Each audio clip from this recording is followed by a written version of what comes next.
Hello, everybody. Welcome to this virtual glass of wine. I've got a very esteemed guest with me, multiple award nominations and a few wins as well, and got a fantastic back catalogue. I'm going to introduce myself first because this is my first virtual glass of wine. I'm Ben Elliot, an entry-level editor, currently a runner in Soho and an assistant editor for the BFE. And our guest is the esteemed, the talented, and very generous for coming on here, Barry Alexander Brown. Hi. Hello. Thank you. Thank you. Now, Barry, you've had a very illustrious, multifaceted, and interesting career. And did you start back in like the late 70s? Well, I did, with my very first film.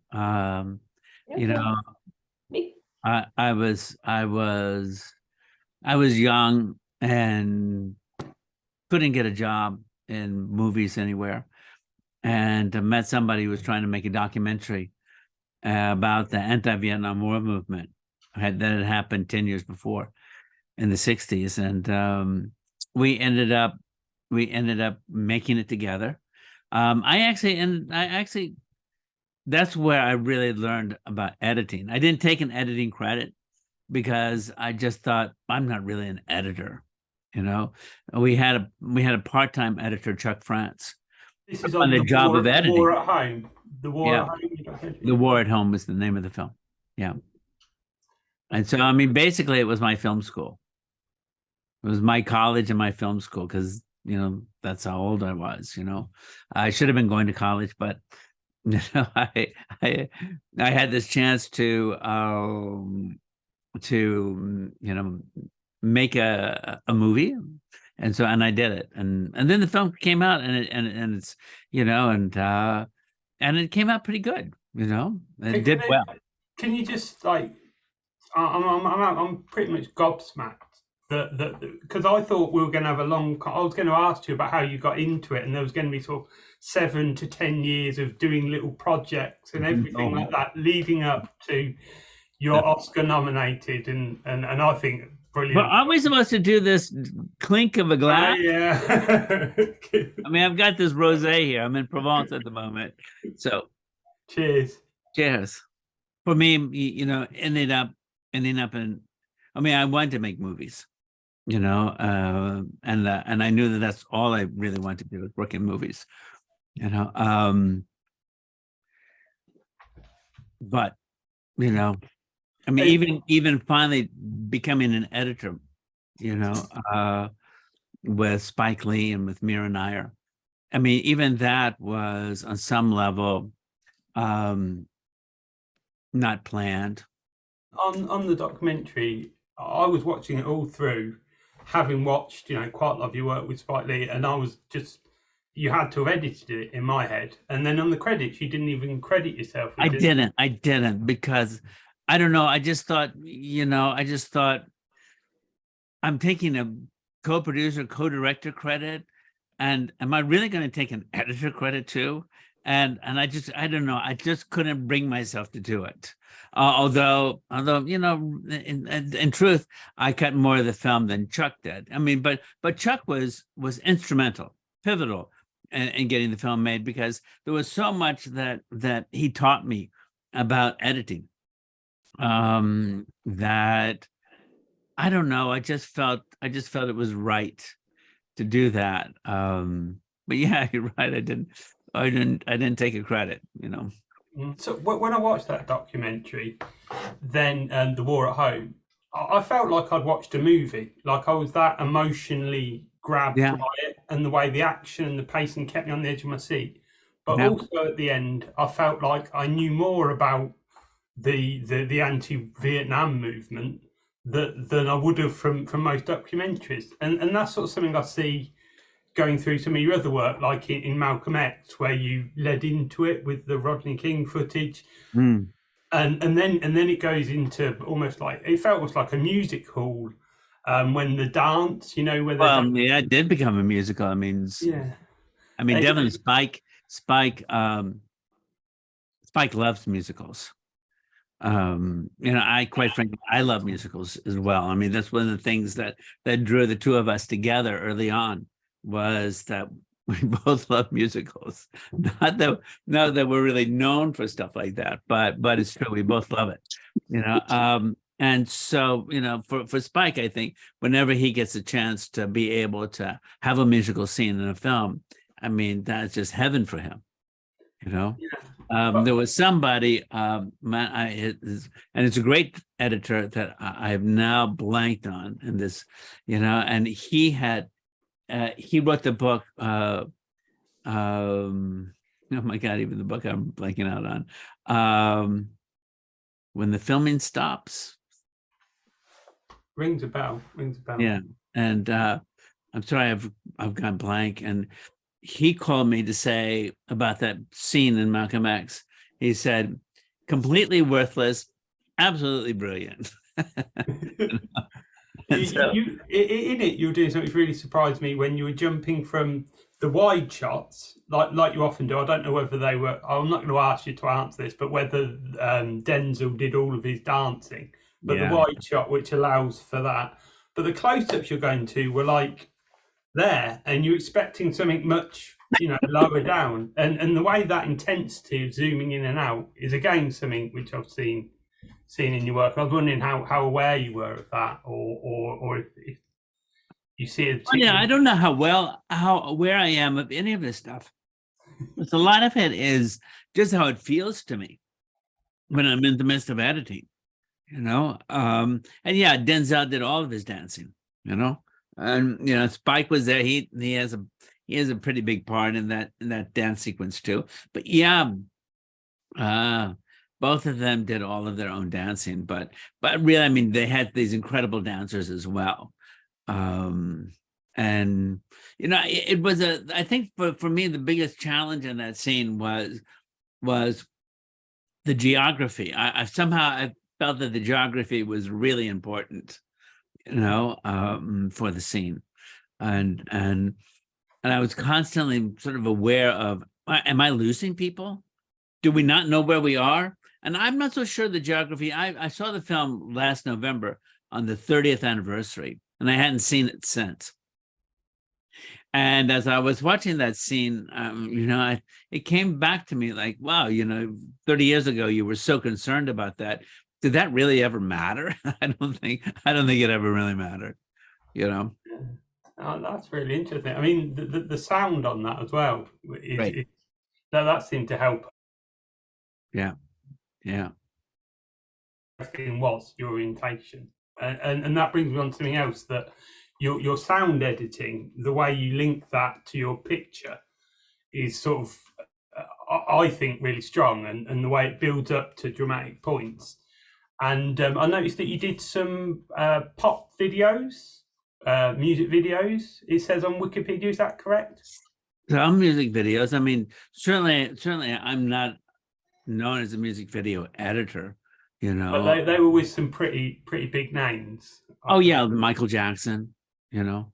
Yeah. And you know, but you know, also how does your technique, you know, differ when you approach it? Do you see it as a particular sort of set of skills? Is there any way you come to it which differs to a feature, for example? But it's completely different. I mean, you know, in so many respects, in terms of a music video, I mean, you just got to sort of forget about, in many ways, just forget about telling a story. Videos you did for Michael?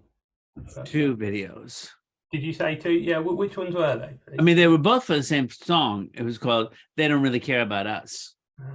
You know, and you know, I mean, with both those, you know, it really comes down to, I just have to say, you know, what feels good at a certain moment. I mean, you come up with an obvious, oftentimes, like especially with Spike, there's a place where he wants to start and a place where he wants to end, right? And there's a few places where you gotta be, right, at certain moments of the song. But other than that, it's like, you know, it's not like when Scorsese did the music video with Michael, for bad, you know. I mean, that was really you had to be certain places at certain times. I mean, we did this documentary about the Bad album, and so I got all of the footage for I got all that footage that they shot. Of course, they just shot in the subway for the Bad video. There was also a performance video that they did for that album. And I didn't like that. There was only one performance where he was on stage, and I never liked that video because there was so many shots of in the original video. There was so many shots of the audience, and then I discovered when we made the documentary, and we made it in with Michael's estate, because we did it after he died. I realized at some point that I had all of the cameras for that shoot. And it was something that they'd shot on multiple days of his performance. And actually it was a performance in England that he did. And so I had something like 12 cameras, on multiple performances. And then I thought, okay, now I can recut that music video, because we put the song in the documentary and we put it in whole, because I had this footage of Michael performing, and he's this amazing performer, incredible performer, and so for the first time, you could just watch his performance and not be distracted by so many shots of the audience. It was Michael who originally, told the producers of that original music video that that's what he wanted. He wanted to see the audience, because for himself, I think he just thought, I'm not so interested in what I'm doing. I want to see how the audience reacts, and I was just the opposite. Yeah, another documentary you did on a musical was the Tommy one. Yeah. I've just been watching that, and it made me think about how sort of in your films and a lot of your documentaries, you seem to juggle a lot of different threads running through it, and there seem to be times where it's almost too much, but it's still exciting, and then you always pull it back, and at the end, I'm always know where I am, and it's a good place. And I was just wondering if you had any sort of awareness of that. Yes, I'm aware of of a lot of different threads, but at the same time, I think I'm also aware that I really don't want to lose you, and then I am heading someplace, and it was and it was great. It was great to do the Tommy thing. I mean, I directed I directed that film, and I directed the shoot on Broadway, and that was a multi-camera shoot. And I never did a multi-camera shoot before. And thank God we had like 2 performances to shoot, because after the first performance, I think I left the truck that we were, the shooting from, but I was sitting in. I think I went out and threw up. Wow. Because I was just so upset. I was upset with what I did, and because you watch the show a bunch of times, and you think, okay, I'm gonna catch that entrance. I'm gonna do this. I'm gonna do this. I'm gonna do that. And then when it happens, man, you're just the very first performance, I felt like I was, I don't know, 5 or 10 seconds behind where I should be. And I could never quite catch up, so. You saying about the pressures involved when you were directing makes me think about the sort of the different hats, the different skills you have to wear for the two. And do you think you have 2 different hats for when you direct or editor? I mean, I used to not, because I would direct, and there were so many times I would direct and I would be directing as an editor, and and I was never very, in those days, I was not a very good director, because when you're on the set and you're directing, you simply have to be the director, and I write as well. And so there was too many times where all those hats, they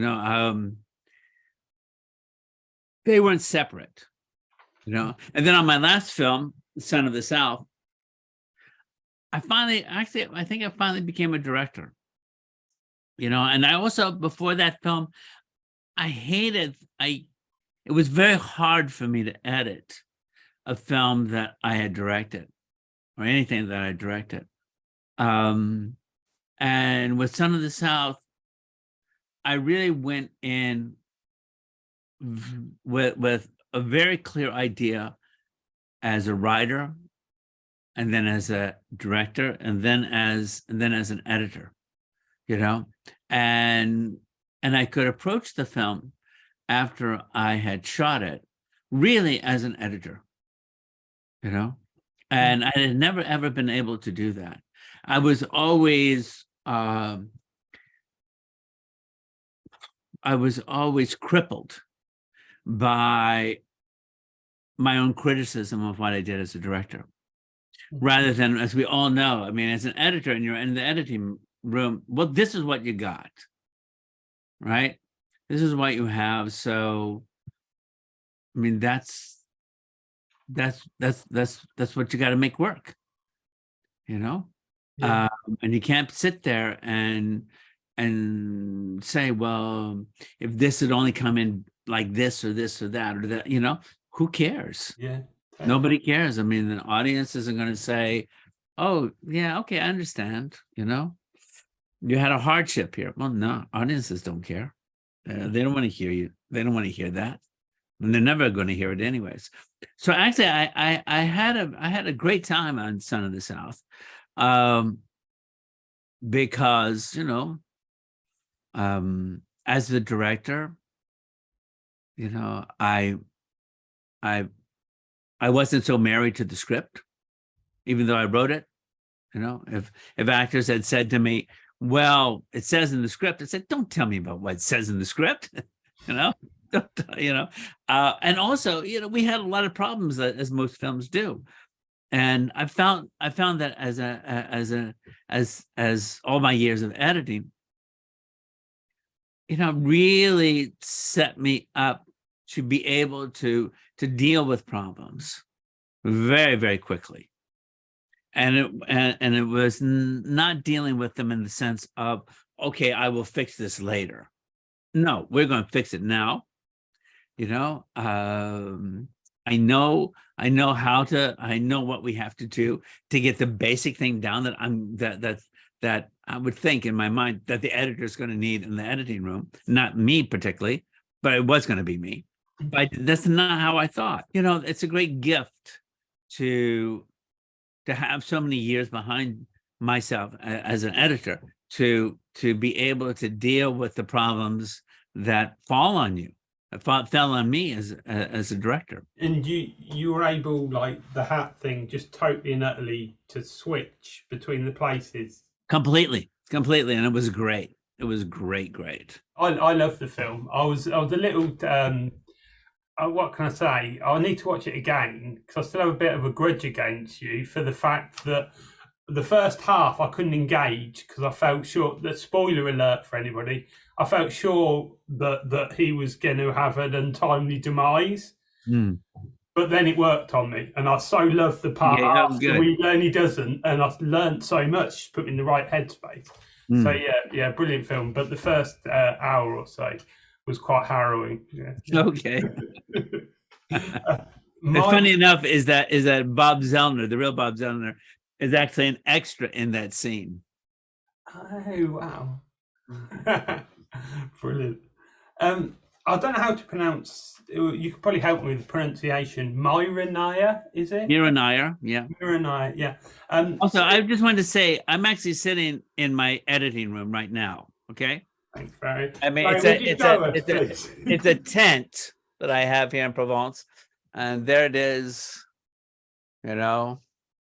So yeah, earlier when the sun was still up, you got a better view of it, but you get a sense that this is the safari wall tent that I put up in my house here in Provence, where I live half the time. Thanks for that, Barry. Thank you very much. So on to Mira Naya. Then you did 2 films, which were obviously set quite a long way from the New York films you were doing majority of with Spike. Yeah. Could you tell us anything about the collaboration you did with Myra, and how you came to work together, and how you felt working with a different director? What it was is that it was a small community of filmmakers in New York at the time in the early and mid 1980s, and and Spike was a friend of mine long before I edited anything for him, and Mira was a friend, and basically, Mira needed somebody to cut a 10-minute long promo piece for this documentary she did. And actually nobody was hiring me as an editor at that time. I mean, that must have been like 1985, something like that. I mean, I was doing my own films, and either as a producer or as a director, and basically cutting because I couldn't afford to hire an editor, And then my friend saw that I had a talent for it, and so she asked me to do this 10-minute thing, and there was another editor that was supposed to cut that documentary after they got the financing in place. And every day, Mira would come into the editing room where we were working. We were working in film, and she would be upset. That every day she would be more and more upset. And I was thinking at the time, oh wow, I'm really must not be doing well, And she's made this huge mistake in hiring me. At the end of that week, she told me, listen, I've been watching you work, and and for the very first time, I'm watching a real editor work. And now I have to go and tell my friend, who's a friend of hers that she'd gone to college with, Harvard, I think, that she couldn't edit the movie. And then she asked me to edit it. India Cabaret was the name of that film. And, I never really thought much about the difference between editing with Spike and editing with Mira, only because, we were all friends and good friends with each other, and also we were young and we were green, and didn't there was so much that we were learning from those early films, from She's Gotta Have It and Indie Cabaret, and then Salam Bombay, and on to Do That Thing, and we just were, all I can say is we were learning, and we were so green that, like, on Do the Right Thing, even by the time we Do the Right Thing, neither Spike or I understood that I should be editing while the film was being shot. We just didn't even think, we didn't think about it, As a matter of fact, I was, he did She's Gotta Have It, which I did like the sound editing on, because I think, I was doing sound editing for my own films, and I knew how to do cue sheets. And so Spike said, will you do it? And of course, he's my friend, and he's doing a feature film for next to nothing. I mean, he shot it for $17,000. Yeah, brilliant. And then he asked me to do the edit, School Days, his next film, which was a musical. And I never had cut 35. and I'd never been in a 35 millimeter editing room, never, you know. And somebody got me into a 35 millimeter editing room just to look at how they set everything up and how the Steenbeck, because I cut in Steenbecks, you know, how you thread it, because you thread it a little bit differently in 35. You know, and I was asking all these questions of the assistant editor about the white boxes and like, and she said, "Oh, you know what? I misunderstood. Somebody told me that you were the editor of this film, all right, that was coming up." I said, "Yeah, I'm going to be the editor." And her look was just like, "Oh boy, these people are in trouble. These people are in deep trouble." You know, so but getting back to working with Mira and working with Spike, you know, it was, they were both friends, and you know, we were all just learning, you know. So there was a lot of there was a lot of freedom, I would say. And there was a lot of trust that both of them had in me from the beginning, you know. I mean, this is with wine, right? Isn't that what's it supposed to be? Yeah. Again. You did an interview with Steve Holfish, I think that's how you pronounce it. And I read in it that you moved away from working on film onto Avid as late as the early 2000s. Yeah, yeah. And I'd been busy, so I was sort of improving my Avid at the time, and I was thinking you cut it on Avid, like, oh, we did it like that, because I was trying to work out how you did all the shots when Denzel was walking towards the bank with all the zoom in and out and everything. Oh, but that was an Avid for sure. That was already an Avid. Yeah. Oh, was it?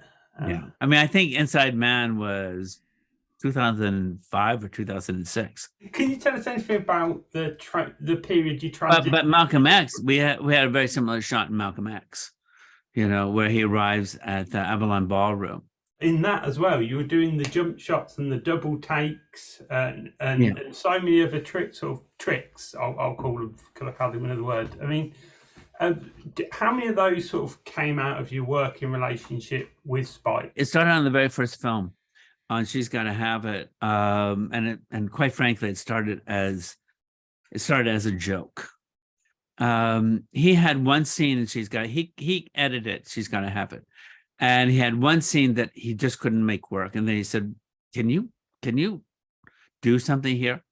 And it was a sex scene between two of the characters. And when I was cutting it, I noticed that the guy who was going to get in the bed, after carefully folding up his clothes, I don't know, the setup with the camera and how he got in. It was like almost the same, but not quite the same, right? And so actually, I did a double cut of that to actually to make Spike laugh when he saw the cut, you know, and he did laugh, and then he said, "I love it, it's staying in." And I thought, whoa, wait a second, it's supposed to be a joke, you know. And then it became a thing afterwards. And a lot of time it comes down to like you say in Malcolm X, where every time somebody hugged each other, they hugged each other twice, you know. And since then, we always kind of played with this double cut at some point in the film. And you know, I came to like it. I'm not so sure it has a great deal of meaning, but I like it. You know, a lot of times, I mean, there's things I've done in the past as an editor that, you know, have gotten me attention that I don't particularly like. There was a film that we did called Summer of Sam, in which every time we cut a scene out of the movie, Spike wanted to use bits and pieces of it in this musical montage, actually also based on a Who song, Baba O'Reilly, you know. And so I kept, you know, putting things into this sequence, you know, and at least trying to make it work rhythmically. I mean, for me, it never made any sense at all, and yet it's probably one of the scenes that I got the most attention from as an editor. People loved it, and people read into it. My wife, who's French, when we were just getting to know each other, and she came to the screening of that film at Cannes in 1999 when it premiered. And after that sequence, at the end of that sequence, she turned and looked at me and went, "Huh," like that. I thought, okay, maybe this is somebody I could actually fall in love with. Oh. That's how I felt about the scene, huh? But there's one of your more recent works which I got made aware of the other day, which was NYC Epicenters. Yeah. I actually had the pleasure of meeting Adam Goff, who you worked with quite recently, and he spoke about it, and it made me think that you're talking about Adam. Did you say? Yes. I might have pronounced his surname wrong. He said he was going to come on here and make my life a difficulty, but I don't know. He's managed to find the time. But very nice, very talented, very nice. Yeah, and it was lovely to meet him. And how did it feel editing? Like I haven't watched it, but I'm just presuming from the write-ups in the episodes that you're basically editing half a story, almost half an hour. No, basically Adam did the very first 4 hours, which had nothing to do with really 9/11. And then I did the next, and which is really more like 3.5 hours, which was the very first 2 hours is the day of. And then the next hour and a half was the aftermath. But for me, I had shot on the day of. I'd arrived back I was in Cairo, Egypt, and I had arrived the night before back in New York. And then, got woken up by a friend of mine who said a plane ran into the World Trade Center, and then as we were talking and I turned on the television, the second plane ran into that second tower, and I was living in Greenwich Village, not so far away from the World Trade Center, a couple of miles. And so I grabbed a camera, which I had, and put on my rollerblades and rollerbladed down and shot, and then, but I never did anything with the footage. I don't know. I just didn't feel right about doing something with the footage, or selling it or anything. And so Spike said, let's, he's doing this fun thing for HBO, and I felt good about doing this, and I really, I'm very proud of what we did, about those 2 hours. Because I think we take you into that day in a way that I don't think anybody else has ever quite taken viewers into that day. There was that great documentary made by the French brothers who were shooting, a documentary about a firehouse that was very close to the World Trade Center, and they were there, and one of them was actually in the building when not when it collapsed, but it may have been when it collapsed from one of the towers, but he was in the other tower. But it's incredible footage. That's a different experience. But for what we did was, we really tried to take you through the day. You're there, and this is how it felt. And and I was there, so I know how it felt. Is that a good time to ask other people that like to ask questions? Yeah, there's some questions in the chat. What do you think makes a great editor? Well, that's a good question, but a very, very tough question to answer. It's it's a slippery thing about like what makes a great editor. I think it's very slippery. It's very hard to define. I mean, you can see it afterwards, but I mean, for me, in terms of my own life, and I mean, many of my assistant editors have gone on to be editors and pretty good editors, you know. And really, a lot of it just comes down to, I mean, this is going to sound like almost no answer at all, but there's something you run into people who just have this thing about them, and they're just the real deal. They can lose themselves in the footage. And certainly is a huge thing to be able to do that. And then there's just that sense of being able to tell a story, you know. And you know, there's editors that can do things that I can't do, you know, and in the way they tell the story. They can take stuff and work it in ways that is their own way. You know, I think if you don't have that thing in you, I don't know if you can learn it. There's and I know that sounds so vague, but it's just this quality, the stuff you see. You see something, you know. I mean, you can learn, you can get better at it, you know. And you can learn from you know, editing, and it can teach you over and over and over, you know. But there's this other quality that you just have. Do you know what I'm talking about? Does anybody know what I'm talking about? The feeling of just feeling right. But also there's just a thing of, you know, you have a kind of relationship with the footage, that, you know. But also this, you know, for me, a lot of times I don't really argue. I don't, I mean, unless a director is just not very good, and every once in a while I've had to work with directors who are not good, not often. But if a director's good, I don't argue with directors. I try the stuff. They want to try something, I try it, you know. You know, with basically the assumption that this person's smart, you know.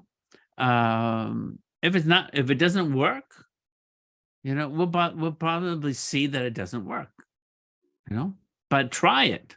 I'm not going to put an obstacle in the way of an idea, you know. I mean, that's a pretty strong code for me, you know. But the couple of times I've worked with really bad directors, it's like, oh man, you know, no, I'm not doing that, basically, at times. But that's rare. That was rare, because I've done a lot of stuff. So, you know. Emily Ashragi, what should writers know about editing? Anything they should consider when writing scripts? Well, I'm sure that there is things that you should know. I mean, I think one of the things that try to be aware of as writers is, where does the scene really start and where does it really end? You know, that's one thing, because there's a lot of times you pick up scripts and they're just full of stuff that you think, man, this scene has, oh, there it starts, you know. Oh, and why are we still here, you know? Is there anything you think about when you've written your own scripts, which makes them easier for you to edit? Or do you... I mean, most of, you know, so many of the times when I'm writing my own scripts is that, I mean, I'm very, you know, there's a natural thing, and people have said this about my scripts when they read them, they're tight, you know. But one thing that I really concentrate on is dialogue. You know, I try to write stuff that's sayable, you know, because you know, you get these scripts that that the actors can't deliver. They can't deliver this dialogue. It's just, they're, it's not sayable. It might look good on the page, but you got to hear it. You got to hear it in your inner ear. So I spend a lot of time on that as a writer. Thank you. The next question is from Lindsay Dillon, and she asks if you stand while you're editing or sit. What's the question? Do you stand while editing? Do I stand? No. Yeah. No, I don't stand. I definitely don't stand. I know I've seen people. There was once I did back in the 80s. What's it, the 80s? Yeah, 80s. I did the trailer, the American trailer for Fassbender's Berlin Alexanderplatz, right? And I decided I was going to do this on a moviola, and you have to stand to do a moviola, right? Just this idea of this was something I felt at that moment. This is something from the far-flung past, but it's still around. And how do you actually edit anything on these things, right? And so I stood and cut this trailer for Berlin Alexanderplatz on this moviola. Oh my God, these things were. I did cut it, and I think it came out okay. But man, these things are loud. It was crazy. It was a crazy way of editing. By that point, I was cutting on flatbed Steenbecks, which were a lot more comfortable, and I love them. I love cutting on Steenbecks. And I know that's not a brand that was always so popular everywhere else. I don't know what people cut on in England in those years. We'd have to ask John Grover, who edited Bond films back then. I'm sure he could tell you what was being used in England at that time. What did they use? John, could you inform us what you were cutting on? Well, initially, with 35 film, we had a moviola, a Steenbeck to run stuff on, and a pick sync, which was a synchronizer with a picture head on the top. A really nice piece of equipment. I can still do it today. Oh, yeah. But I used to sit down at the moviola on a chair. You did? Yeah, not stand up. I could not figure out how I could sit down and do it. It just, I was so intimidated by the whole process. Is that 16 or 35? We were cutting 35. Or 35, I was going to say 16, you rip it to pieces. Yeah, I can imagine you would rip it to pieces. I can really imagine you rip it to pieces. Yeah. Right, our next question, thank you, John. How do you stay organized as an editor? If there are multiple takes of the same shot, do you label the footage accordingly? Well, any more like with Avid. Well, listen, back in the day when you were in 35, staying organized was more difficult, because you had, all these reels of film, for any particular scene, you had multiple boxes and multiple reels, and in those days I would find, you would watch the scene, you would watch all these dailies, and usually you had to watch them, 2 or 3 times, and then have that first cut in your head.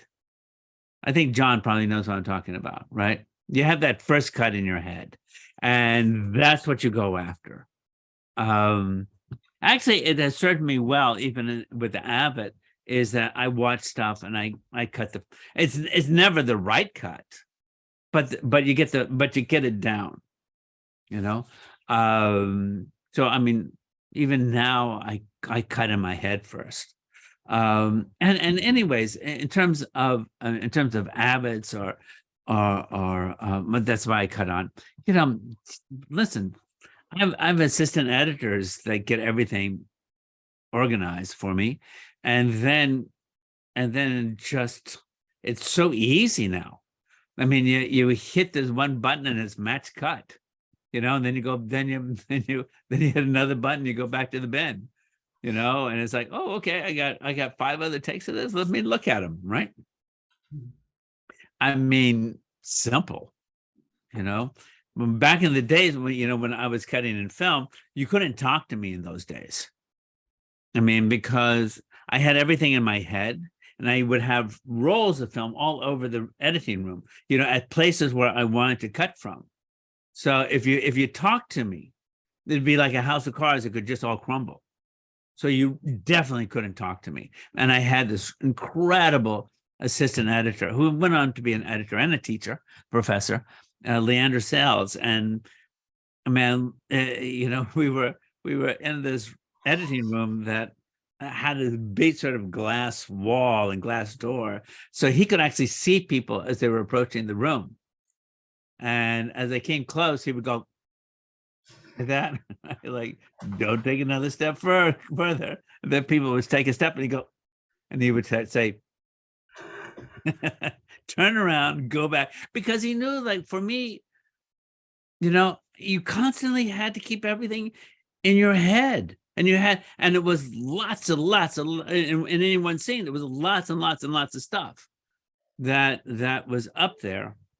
And, and somebody just coming in to say, good morning, it could be all gone. But now it's great. You can come in, you can say good morning to me. It's like, oh yeah, where am I? Oh yeah, let me just match back, nothing. Okay, thanks for that. John, you know what I'm talking about though, right? Yeah. Now, our next question, which you sort of went into earlier, is how do you manage the more interpersonal aspects of the editor-director relationships? Well, I mean, also it comes down to anymore. I mean, for years and years and years now, I just have an editor. I edit for myself, or I edit for Spike, or I edit for Mira, and I'm just incredibly spoiled in that respect, because these are, with Spike and with Mira, I'm editing for close friends of mine who I love, and who we really know each other, and we know each other's work, and we know how to work with each other, and there's a lot of trust, a lot of trust, and so, and I know I'm in a very, very, very special place in that respect. I don't know anybody else like me in that way. I mean, Spike is a wonder. He just keeps going and going and going and going and going. So if I live in New York, I go back to New York. I mean, there's always work for me as an editor with Spike, and it's a great thing. I mean, listen, he's a great director, and I couldn't be luckier in that respect. Is there any situations where you think there's responses to things which they do, which you think might be helpful to other editor directors? Like if they come in saying, I don't like that cut, or if they come in saying this is really bad footage, what can we do with it? Listen, really, I mean, I'll tell you a story like it with Malcolm X, right? Spike had this idea, came to me, and I actually even was the one who worked with the visual effects people to shoot this shot of an X. It's a flag, American flag, and it just burns down into an X, right? And that was supposed to be the credit sequence, right? With a great score by Terrence Blanchard, and I thought, great, wonderful, and I thought elegant, and I loved it, and then he came in and he said, listen, I really want to cut footage of oh my God, he just had this name and now it's gone. It was an incident in which a black driver got beaten up by LA cops. Rodney King. So the beating of Rodney King. And I thought at the time, oh no, man. Oh no. That's, and so, but I did it, but the whole time thinking, I don't want, this is so elegant. It's so beautiful. Great idea. Powerful, great idea. Right. And then, we got this beautiful music by Terrence, and they came in and said, I think there's just something missing. I'm gonna bring Denzel back, and he's gonna do a speech, and we're gonna record it. It's only gonna be audio, and to Muslims. I mean, he actually did the speech to an auditorium of Muslims.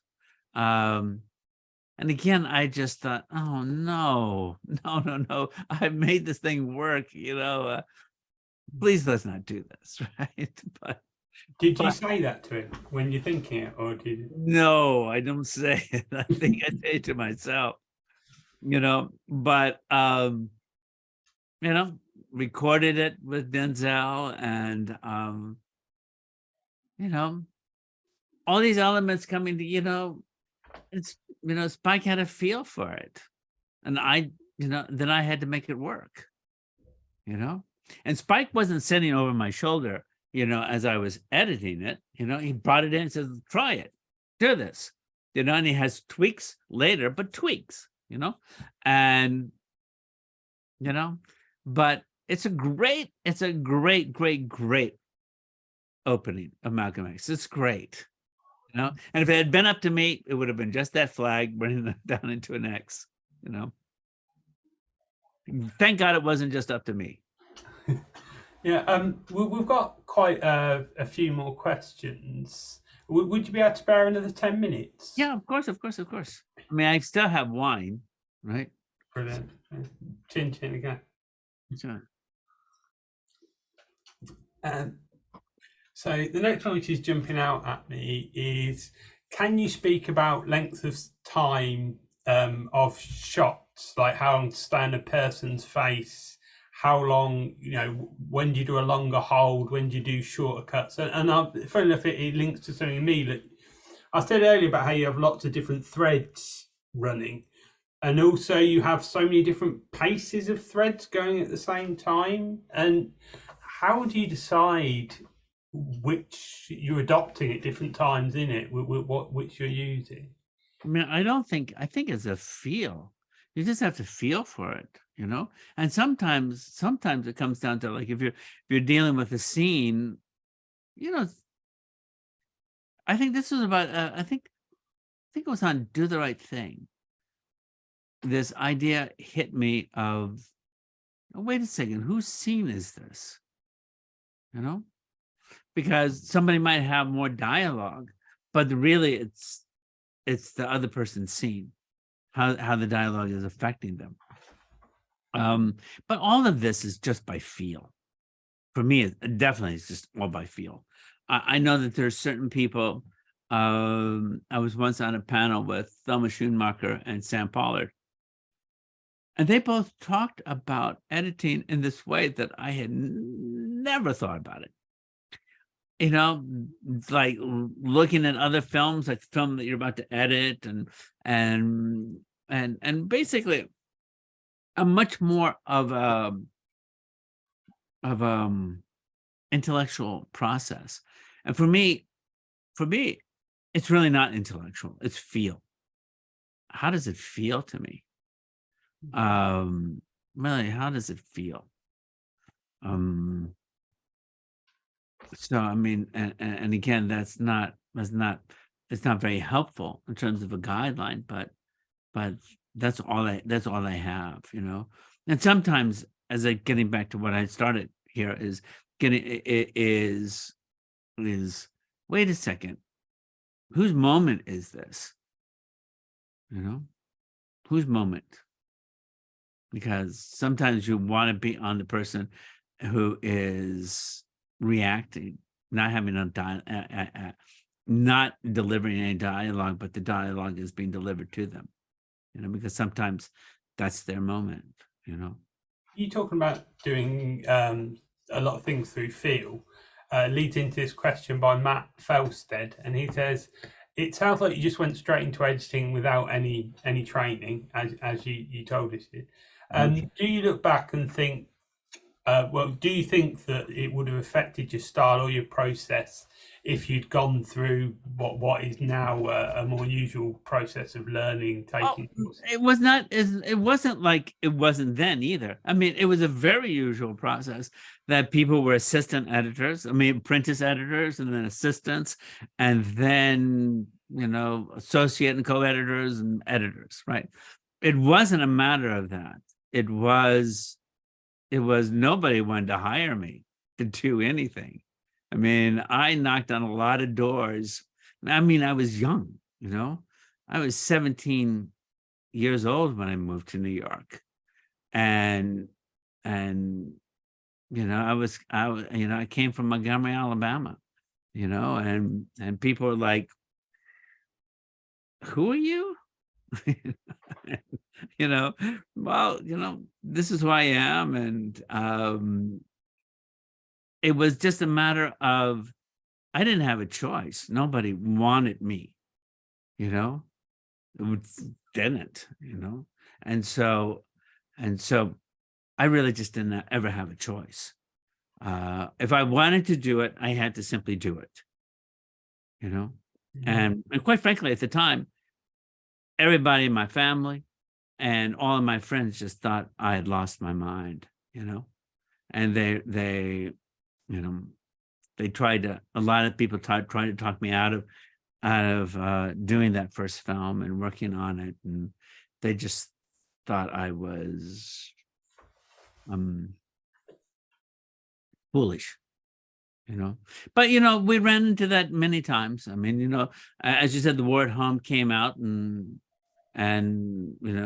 we got nominated for an Oscar for it, and it did really well. And matter of fact, it's still, it's at times it's still taught. It got taught in many universities in America, and when we did She's Gotta Have It, Spike's first film, oh, Lord have mercy. I mean, everybody told us there's no market for this.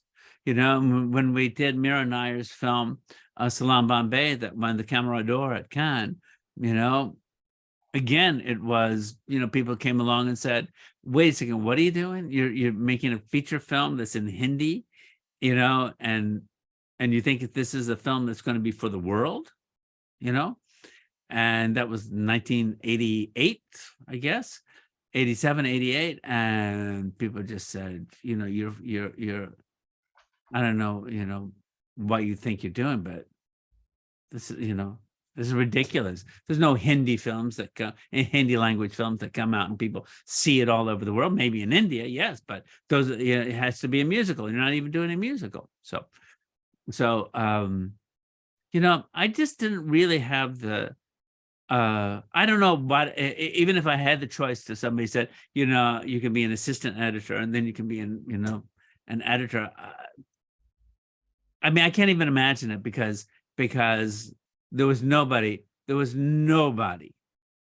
offering me that. And there was no chance of me doing it. None. You never thought back how it might have affected you as an editor now?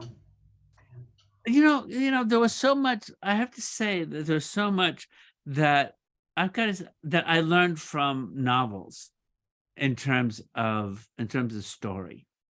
I loved reading. I always loved reading. And I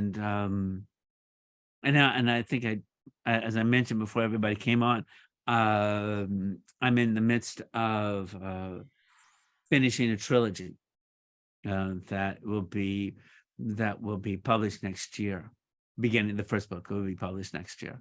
I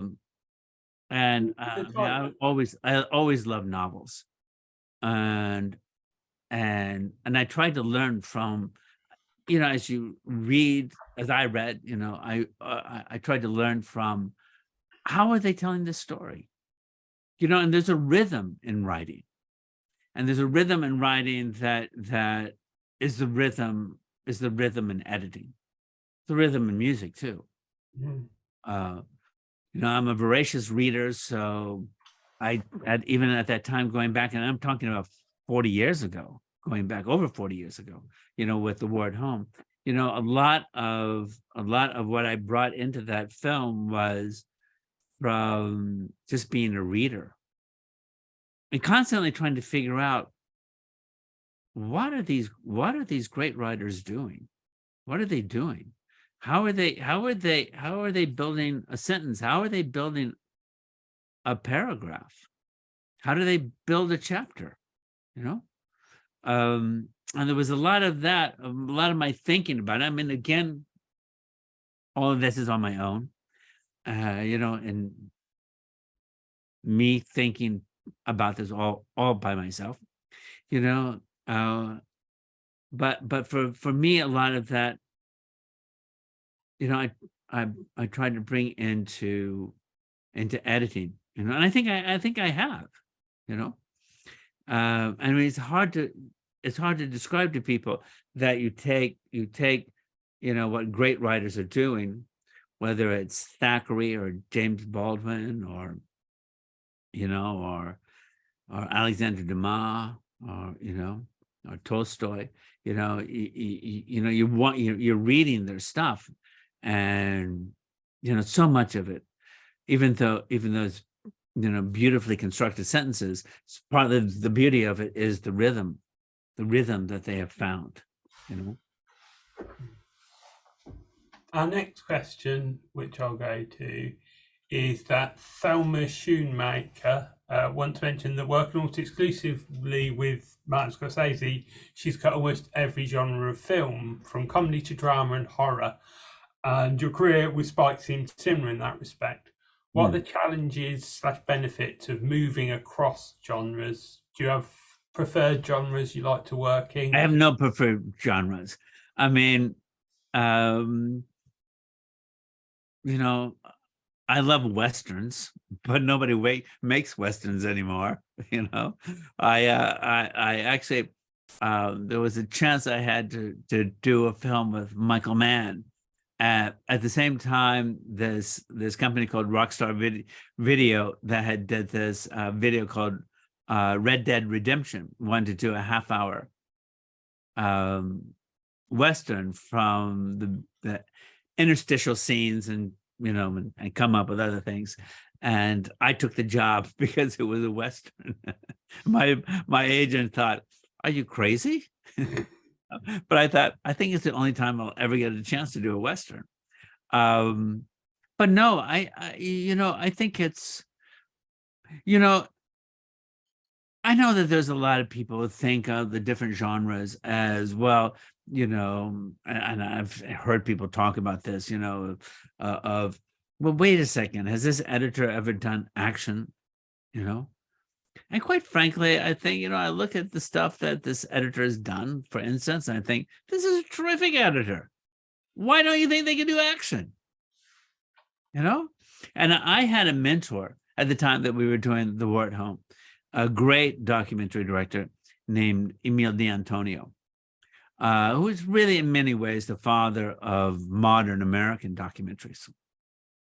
And, and Dee would say, really, there's no difference between a documentary and a narrative feature. You still have to create characters. You still have to tell a story. It has to have a beginning, a middle, and end. Taking people to places, and and I think he's right. And quite frankly, if you are a good editor, you can edit anything. I mean, comedy stuff. Probably, I think in certain ways, comedy might be the hardest because, as an editor, you can kill a joke,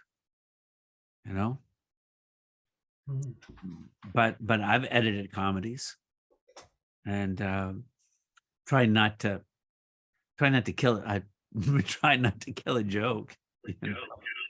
All right. That is an easy thing to do. Thank you so much, Barry, for your time. Just want to point out, this is the British Film Editors. I am actually a British citizen. I know I don't sound like it, but I got the passport, and it's not a passport I got in later years. I I was born there. Thanks, Barry. Thank you. Yeah. So can we give Barry Alexander Brown a massive round of applause and say thank you very, very much. Thank you. Well, thank you and cheers. Cheers. Yeah.